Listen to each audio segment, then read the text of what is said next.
السلام علیکم ورحمۃ اللہ وبرکاتہ۔ اعوذ باللہ من الشیطان الرجیم، بسم اللہ الرحمن الرحیم۔ الحمد للہ رب العالمین، والصلاة والسلام علی رسولہ الکریم سیدنا محمد وآلہ وصحابہ اجمعین، اما بعد۔ رب اشرح لی صدری ویسر لی امری واحلل عقدۃ من لسانی یفقہوا قولی۔ ربی زدنی علما، اللہم انی علی ذکرک و شکرک و حسن عبادتک۔ پہلا پارہ ہے الف لام میم، دوسری سورہ ہے سورہ بقرہ، آیت نمبر 46۔ الذین یظنون انہم ملاقو ربہم وانہم الیہ راجعون۔ یا بنی اسرائیل اذکروا نعمتی التی انعمت علیکم وانی فضلتکم علی العالمین۔ واتقوا یوما لا تجزی نفس عن نفس شیئا ولا يقبل منها شفاعة ولا يؤخذ منها عدل ولا هم ينصرون۔ اللہ تبارک تعالیٰ ارشاد فرما رہے ہیں، جنہیں اپنے رب سے ملاقات کا اور اس بات کا یقین ہے کہ انہیں اللہ ہی کی طرف واپس جانا ہے۔ اے بنی اسرائیل، میں نے تم پر جو انعام کیا تھا اور تم کو تمام عالم پر بڑائی عطا کی تھی اسے یاد کرو، اور اس دن سے ڈرو جس دن کوئی کسی کے کام نہیں آئے گا، نہ کسی کے حق میں سفارش قبول کی جائے گی، نہ کسی کی طرف سے کوئی معاوضہ قبول کیا جائے گا، اور نہ ان کو کوئی مدد پہنچے گی۔ اس کی تفسیر ہے، توجہ دے تاکہ بات ذہن میں رہے، کہ اسلام سے پہلے ایک طویل عہد تک جبکہ دنیا میں ہر طرف شرک اور بت پرستی چھائی ہوئی تھی، صرف بنی اسرائیل ہی توحید کے علم بردار تھے، اور ان کے درمیان یک کے بعد دیگر انبیاء کی بعثت کا سلسلہ جاری تھا۔ توحید کے حامل ہونے اور انبیاء پر ایمان لانے کی وجہ سے وہ یقیناً اس وقت تمام عالم پر فضیلت رکھتے تھے، لیکن یہ فضیلت ایمان و عمل کی بنیاد پر تھی، نہ کہ رنگ و نسب کی وجہ سے۔ اسی لیے جب خاتم النبیین محمد رسول اللہ صلی اللہ علیہ وسلم سرزمین عرب میں مبعوث ہوئے اور بنی اسرائیل نے ان پر ایمان لانے سے انکار کر دیا، تو فضیلت کا یہ تاج ان کے سر سے اتار کر امت محمدیہ کے سر پر رکھ دیا گیا۔ اب بنی اسرائیل مغضوبی علیہم اور ضالین ٹھہرے، اور امت محمدیہ خیر امت کے لقب سے سرفراز کی گئی۔ آگے فرمایا جا رہا ہے، یعنی دنیا میں مدد کے جتنے طریقے ہیں وہ سب کام نہ آئیں گے۔ یہود سمجھتے تھے کہ اپنے بزرگوں کی سفارش سے ان کا کام چل جائے گا، اور عیسائیوں کا خیال تھا کہ ان کے عقیدے کے مطابق حضرت مسیح علیہ السلام کی قربانی ان کے لیے فدیہ نجات کا کام کرے گی۔ ان سب کی تردید ہو گئی۔ مسلمان بھی ضرور رسول اللہ صلی اللہ علیہ وسلم کی شفاعت کے قائل ہیں، لیکن یہ شفاعت بھی صرف انہی کے حق میں مقبول ہوگی جن کے لیے خود اللہ تعالیٰ اجازت دے، اور یہ اجازت ایمان اور عمل صالح کی بنا پر ہوگی۔ وَإِذْ نَجَّيْنَاكُم مِّنْ آلِ فِرْعَوْنَ يَسُومُونَكُمْ سُوءَ الْعَذَابِ يُذَبِّحُونَ أَبْنَاءَكُمْ وَيَسْتَحْيُونَ نِسَاءَكُمْ وَفِي ذَلِكُمْ بَلَاءٌ مِّن رَّبِّكُمْ عَظِيمٌ۔ وَإِذْ فَرَقْنَا بِكُمُ الْبَحْرَ فَأَنجَيْنَاكُمْ وَأَغْرَقْنَا آلَ فِرْعَوْنَ وَأَنتُمْ تَنظُرُونَ۔ وَإِذْ وَعَدْنَا مُوسَىٰ 40 لَيْلَةً ثُمَّ اتَّخَذْتُمُ الْعِجْلَ مِن بَعْدِهِ وَأَنتُمْ ظَالِمُونَ۔ اللہ رب العالمین فرما رہے ہیں، اور اس وقت کو بھی یاد کرو کہ ہم نے تم کو فرعون کے لوگوں سے نجات عطا کی، جو تم پر بدترین عذاب ڈھاتے تھے، تمہارے بیٹوں کو ذبح کر دیتے تھے، عورتوں کو زندہ رہنے دیتے تھے، اور اس میں تمہارے رب کی طرف سے بڑی آزمائش تھی۔ وہ وقت بھی یاد کرو کہ جب ہم نے تمہارے لیے سمندر کو شق کر دیا، پھر تم کو بچا لیا اور فرعون کے لوگوں کو ڈبو دیا، تم اس منظر کو اپنی آنکھوں سے دیکھ رہے تھے، اور یاد کرو جب ہم نے موسیٰ سے 40 راتوں کا وعدہ لیا، پھر تم نے موسیٰ کے جانے کے بعد پوجا کرنے کے لیے بچڑا بنا لیا، اور تم نے ظلم پر کمر باندھ رکھی تھی۔ اس کی تفسیر ہے، آل فرعون سے صرف فرعون کی اولاد مراد نہیں ہے، بلکہ اس کی پیروی کرنے والے بھی مراد ہیں۔ فرعون نام نہیں بلکہ مصر کے بادشاہوں کا لقب تھا۔ کہا جاتا ہے کہ حضرت موسیٰ علیہ السلام کے عہد میں بنی اسرائیل جن شاہان مصر کے زیر اطاعت آئے وہ یک کے بعد دیگر 2 فرما روا تھے۔ ایک نجومی نے پیش گوئی کی تھی کہ ایک اسرائیلی لڑکا فرعونیوں کی سلطنت اور مذہب کو نیست و نابود کر دے گا۔ اس خبر پر فرعون نے عام حکم جاری کر دیا تھا کہ بنی اسرائیل کے یہاں جو لڑکا پیدا ہو اسے قتل کر دیا جائے، اور لڑکیوں کو زندہ رہنے دیا جائے، کہ ایک تو ان سے یہ خطرہ نہیں تھا، دوسرے ان سے خدمت لینے اور اپنے حرم میں لانے کا فائدہ بھی متعلق تھا۔ آگے فرمایا جا رہا ہے، جب خدا کے حکم سے حضرت موسیٰ علیہ السلام نے بنی اسرائیل کو ساتھ لے کر رات کی تاریکی میں مصر سے فلسطین کی طرف ہجرت کی تو بنی اسرائیل راستہ بھٹک گئے، اور صورتحال یہ ہو گئی کہ بنی اسرائیل کے آگے مشرق کی طرف بحر کلزم کا شمالی کنارہ، دائیں بائیں پہاڑیاں، اور پشت پر مغرب کی طرف سے فرعون کا لشکر جرار، نہ جائے رفتن نہ پائے ماندن۔ اس وقت اللہ تعالیٰ نے بنی اسرائیل کی خصوصی مدد فرمائی۔ سمندر کے پانی میں بیچوں بیچ خشک راستہ بن گیا، جس کے دونوں طرف پانی کی دیواریں کھڑی تھیں۔ بنی اسرائیل راستہ عبور کر کے دوسری طرف آ گئے، اور جب اسی راستے میں فرعون کا لشکر آیا تو پانی مل گیا اور پورا لشکر غرقاب ہو گیا۔ بنی اسرائیل ساحل سے اس منظر کو دیکھ رہے تھے۔ اسی واقعہ کی یاد دلائی جا رہی ہے۔ بائبل میں بھی اس واقعہ کا تفصیلی تذکرہ موجود ہے۔ آگے فرمایا جا رہا ہے، مصریوں سے نجات پانے کے بعد بنی اسرائیل کو شریعت خداوندی کی ضرورت پڑی۔ توحید پر وہ پہلے ہی سے قائم تھے، اب حلال و حرام کے احکام کی ضرورت تھی۔ اس کے لیے اللہ تعالیٰ نے حضرت موسیٰ علیہ السلام کو طور نامی پہاڑی کی چوٹی پر طلب فرمایا کہ یہاں 40 روز معتکف ہوں۔ لیکن اسی درمیان بنی اسرائیل نے مصریوں یا کنانیوں کی گوشالہ پرستی سے متاثر ہو کر سونے کا ایک بچڑا بنا لیا اور اس کی پوجا شروع کر دی۔ قرآن میں دوسری جگہ یہ واقعہ تفصیل کے ساتھ آیا ہے۔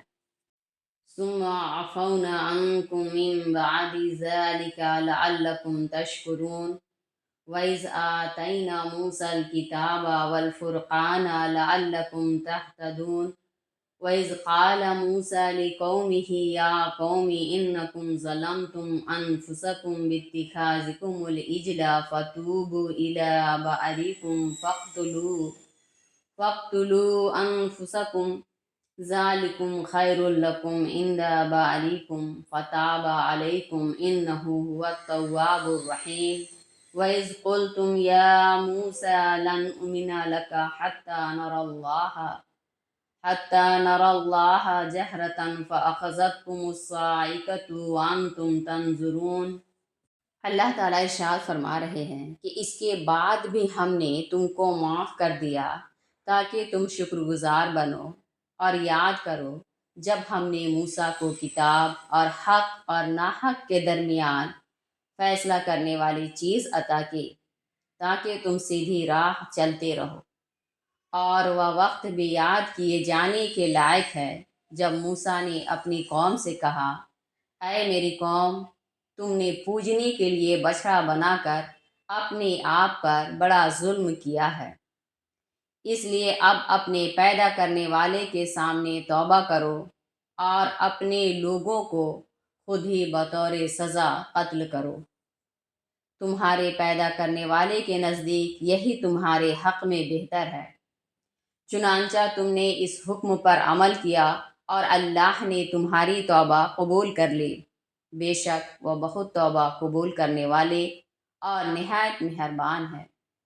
وہ وقت بھی یاد کرو جب تم نے کہا اے موسیٰ، ہم آپ کی بات کا یقین نہیں کریں گے جب تک کہ ہم اعلانیہ اللہ کو دیکھ نہ لیں۔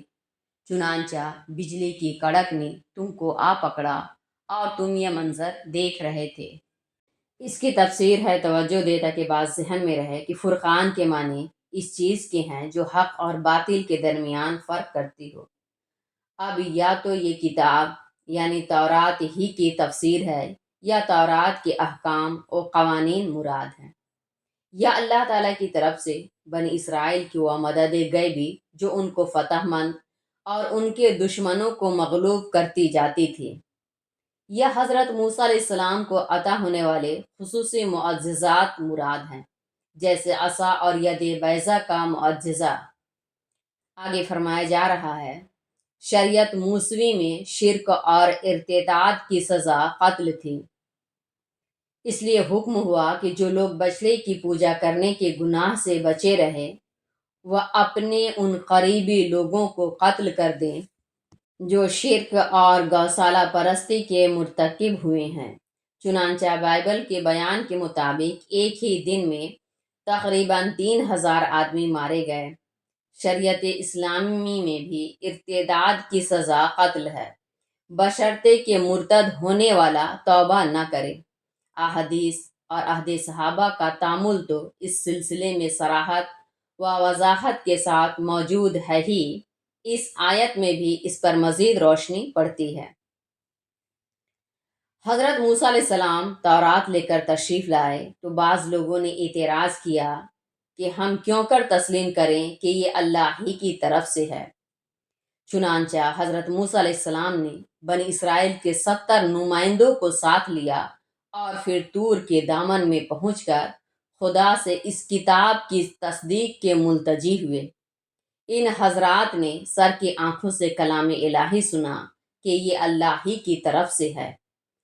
اس ندائے غیبی کو سن کر بھی مطمئن نہ ہوئے اور کہنے لگے کہ نامعلوم کس کی آواز تھی، جب تک ہم اپنے سر کی آنکھوں سے خدا کو دیکھ نہ لیں گے تورات کو اللہ کی طرف سے نہ مانیں گے۔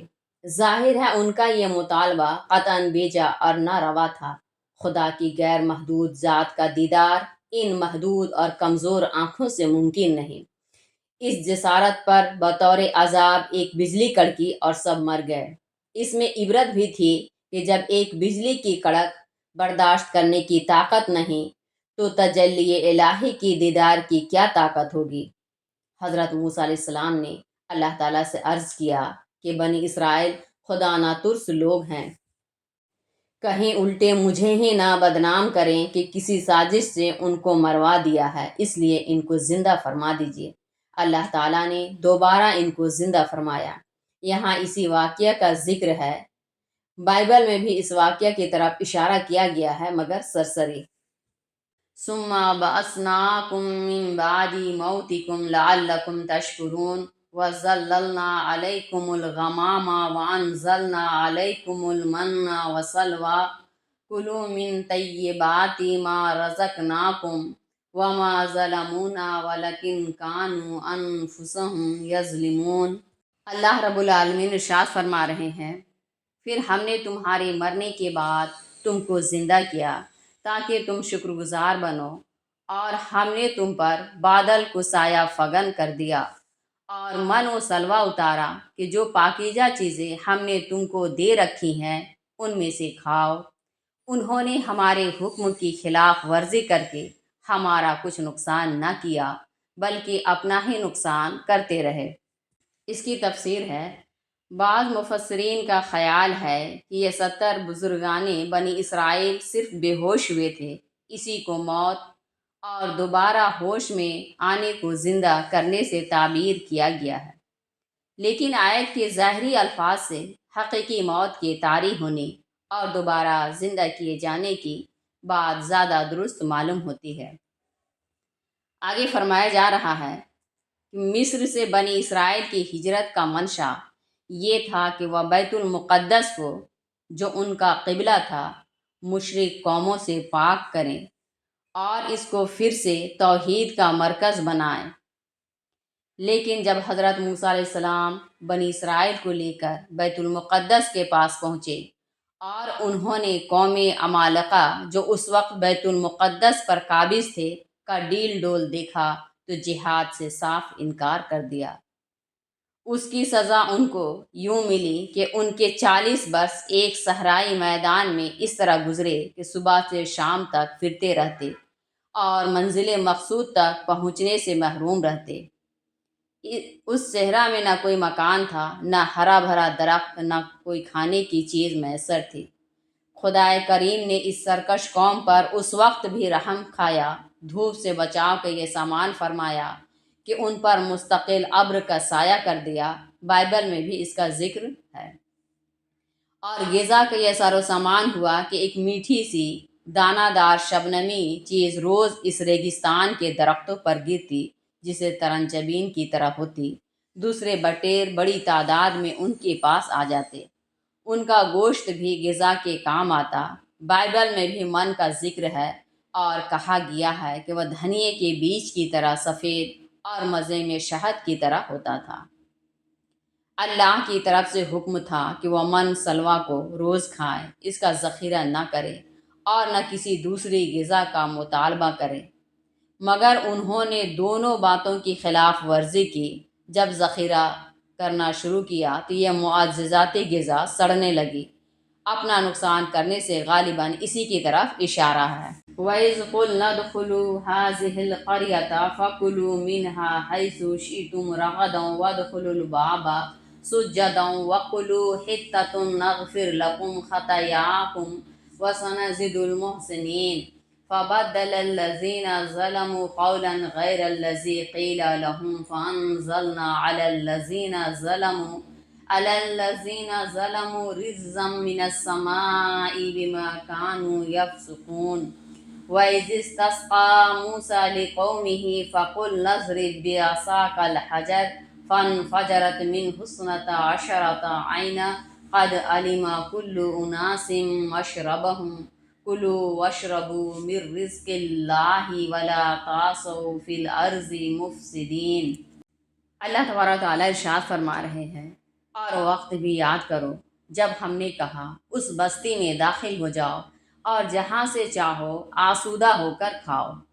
ہاں، دروازہ شہر میں تواضع کے ساتھ سر جھکا کر داخل ہونا اور کہتے جانا کہ ہمیں بخش دیجیے، ہم تمہاری خطائیں معاف کر دیں گے اور اچھے عمل کرنے والوں کو مزید نوازیں گے۔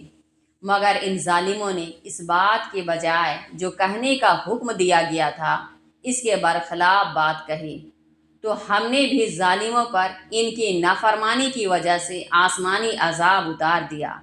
اور یاد کرو جب موسیٰ نے اپنی قوم کے لیے پانی کی دعا کی تو ہم نے کہا پتھر پر اپنی لاٹھی مارو، چنانچہ اس پتھر سے 12 چشمے پھوٹ پڑے۔ ہر قبیلہ نے اپنے پانی لینے کی جگہ پہچان لی۔ ہم نے کہا اللہ کی عطا فرمائی ہوئی رزق کھاؤ پیو اور زمین میں فساد مچاتے نہ پھرو۔ اس شہر سے بیت المقدس اور زیادہ تر اہل علم کی رائے کے مطابق اریحا نامی شہر جو آج کل زیریکو کے نام سے جانا جاتا ہے مراد ہے۔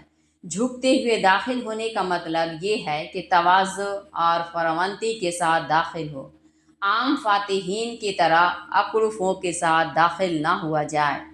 زبان سے بھی عجز و نیاز کا اظہار ہو، استغفار ہو۔ اسی کے لیے عربی زبان میں لفظ حطۃ ہے جس کے معنی معاف کر دیجیے، لیکن یہ ایسی سرکش اور سرتاب اور انبیاء کی عدل حکومی اور اعزاء رسائی کے درپے قوم تھی کہ اس نے بجائے استغفار کے استہزاء آمیز کلمات کہنے شروع کر دیے۔ چنانچہ ان پر عذاب الہی کے طور پر پلیگ کی بیماری مسلط کر دی گئی جس میں ہزاروں لوگ مر گئے۔ فرمایا جا رہا ہے کہ مصر و فلسطین کے درمیان جس صحرا اور بیابان میں بنی اسرائیل اپنے طرز عمل کی پاداش میں بھٹک رہے تھے، وہاں پانی کا میسر آنا بھی آسان نہ تھا۔ چنانچہ بنی اسرائیل کی خواہش پر حضرت موسیٰ علیہ السلام نے دعا فرمائی۔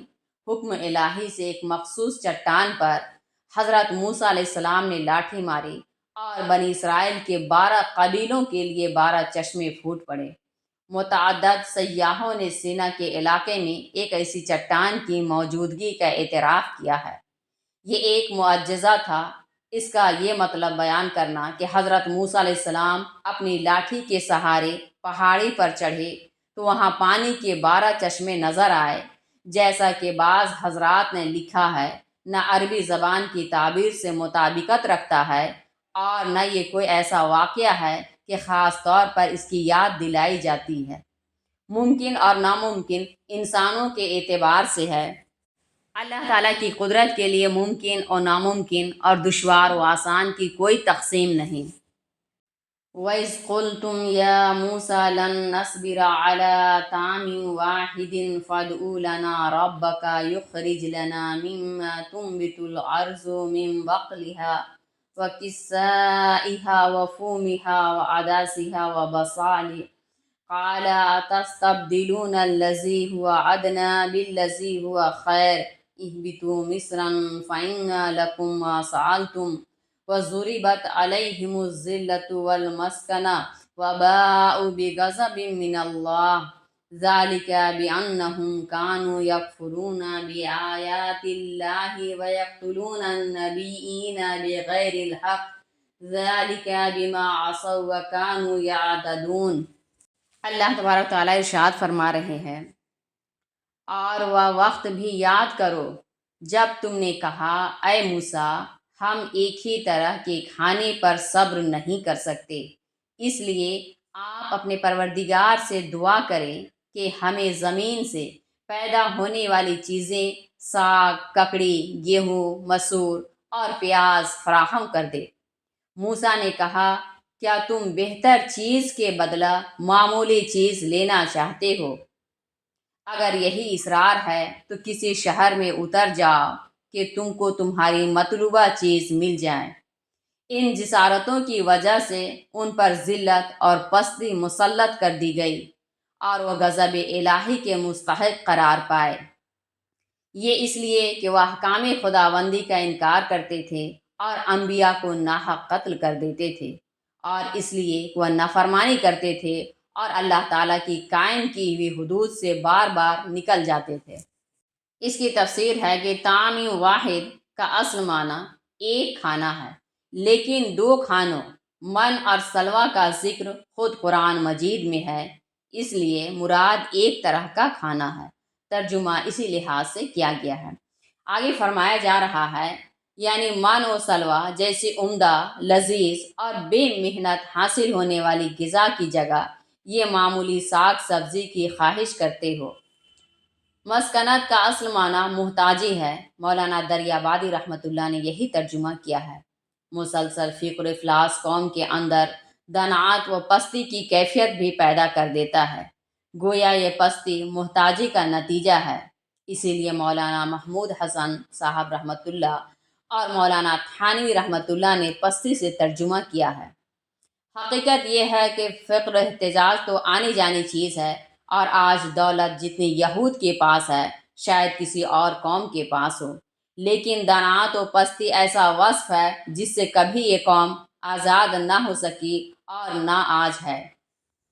آگے فرمایا جا رہا ہے، قتل کے ساتھ ناحق کا لفظ محض اظہار واقعہ کے لیے ہے، ورنہ ظاہر ہے کہ انبیاء کا قتل تو ناحق ہی ہوگا۔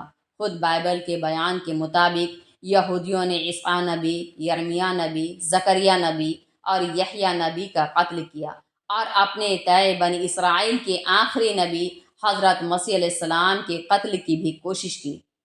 انبیاء کے ساتھ ان کی بدسلوکی کی داستان بہت دراز ہے، اور بائبل کا عہد عتیق اور عہد جدید اب بھی اس شقاوت کے تذکرے سے بھرا پڑا ہے۔